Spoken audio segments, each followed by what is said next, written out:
Meek Mill reveals how Diddy spread diseases at his parties.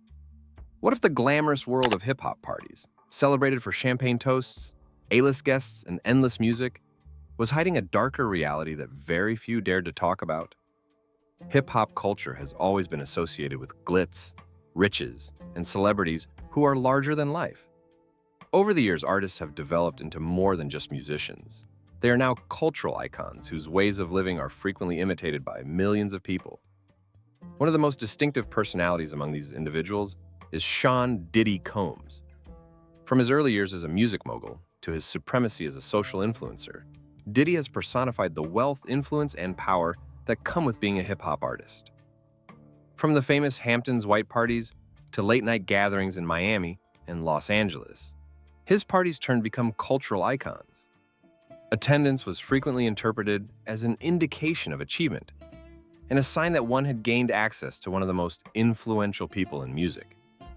His parties were frequented by athletes, celebrities, and business titans. Being invited was not only a privilege, but also a tacit recognition of one's position in the entertainment world. However, beneath this glistening exterior comes a darker side that has now come under investigation.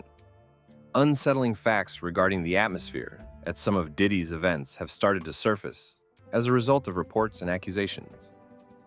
Insiders have alluded to situations and practices that imply exploitation, compulsion, and even the transmission of disease, despite the fact that these gatherings were openly hailed as pinnacles of celebrity culture.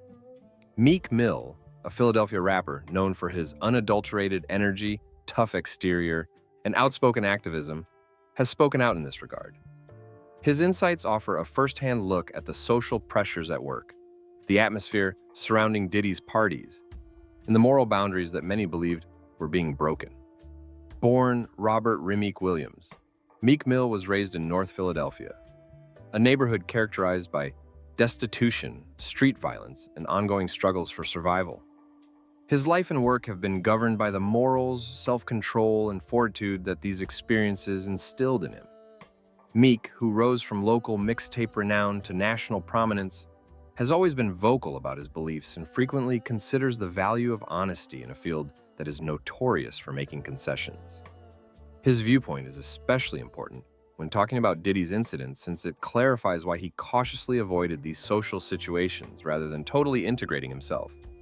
Meek Mill chose to travel with his own crew and make sure he was never alone, a conscious tactic to preserve his personal safety and moral standards, even though he did attend some New Year's events and other get-togethers where Diddy was present.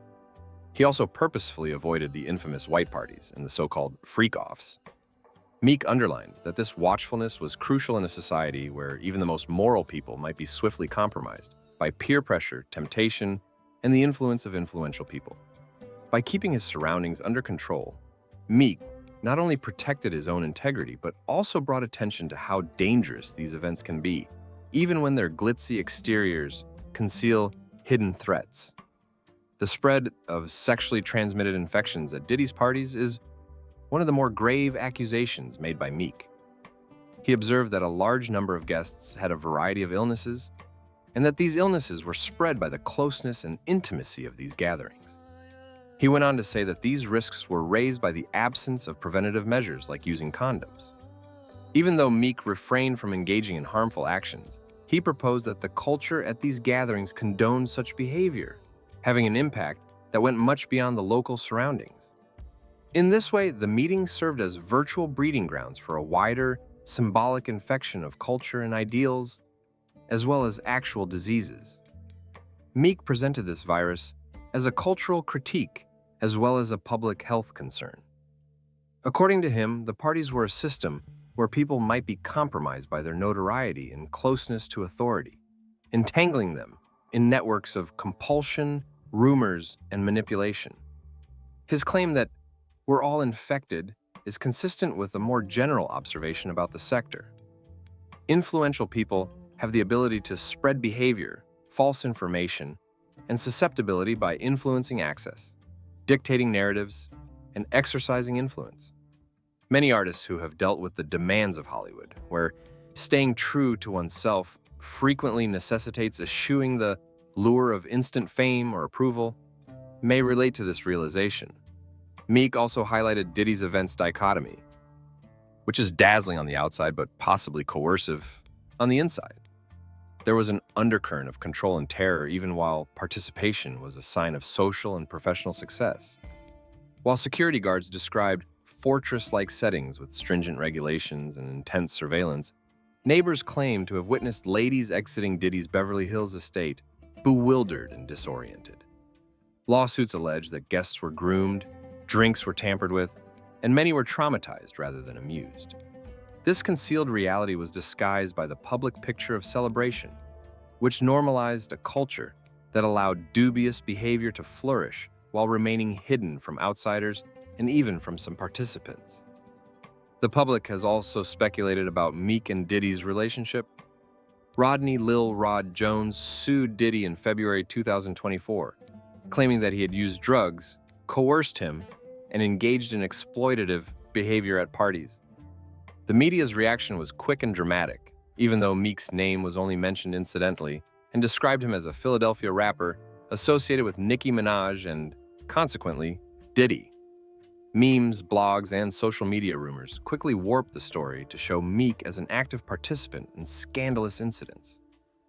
Meek has publicly discussed the rapidity of online disinformation, pointing out that bots and phony accounts frequently distribute misleading information much more effectively than authentic accounts.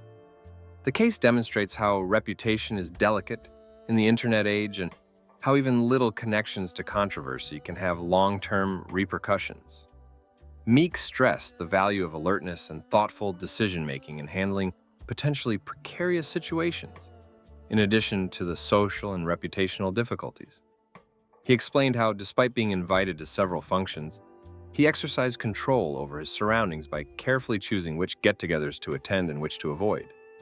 He emphasized the need for awareness, self-control, and defined boundaries in order to protect one's integrity, especially in a society that is full of excess and temptation. On the other hand, people who sacrifice themselves for short-term gain frequently suffer long-term repercussions that impact their identity, professional path, and mental health. Meek also talked on the wider social effects of notoriety and reputation. Being associated with contentious people can lead to enduring narratives that are challenging to change in a digital environment where information circulates instantly. The first sensationalized report often has a more lasting effect, even when the truth is revealed. Meek's story serves as an example of how selective reporting, rumors, and exaggeration may affect public opinion, fostering mistrust and putting artists on the defensive all the time. Don't miss out on the latest inside story shit. That subscribe button and ring the bell so you're the first to know when we drop exclusive updates.